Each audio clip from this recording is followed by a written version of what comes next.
Assalamualaikum warahmatullahi wabarakatuh. Kami dari kelompok 7 pengantar lingkungan lahan basah. Di sini kami akan menjelaskan hasil diskusi kami tentang pengantar lingkungan lahan basah. Halo semuanya, di sini saya akan menjelaskan tentang pengertian lahan basah. Lahan basah adalah daerah rawa, rawa gambut, lahan gambut, dan badan air buatan atau alami.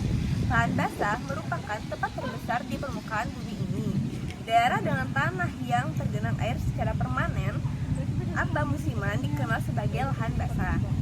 Selain itu, lahan basah biasanya memiliki lapisan air dangkal sebagian atau sepenuhnya menggenangi tempat-tempat ini. Ada 3 jenis air yang menggenangi lahan basah. Yang pertama, air tawar, air payau, dan air laut. Nah, selain itu, lahan basah juga dapat mencakup daerah tepi sungai dan daerah pesisir yang berdekatan dengan rawa-rawa, pulau-pulau, atau bagian laut yang kedalamannya lebih dari 6 meter.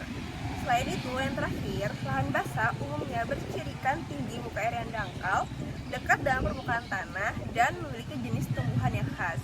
Berdasarkan sifat dan ciri-cirinya tersebut, lahan basah kerap disebut juga sebagai wilayah perairan antara daratan dan perairan.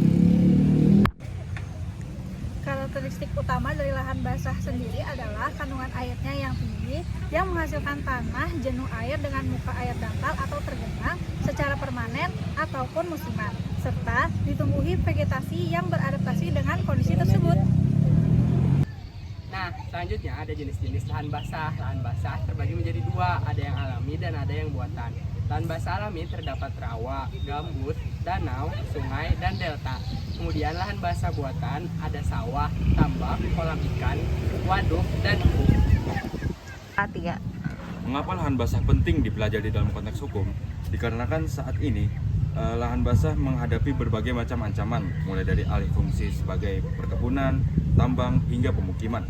Jika tidak diatur dengan hukum, maka kerusakan lahan basah akan berdampak luas, mulai dari bencana ekologis, keanekaragaman hayati, serta berdampak pada masalah sosial dan masyarakat.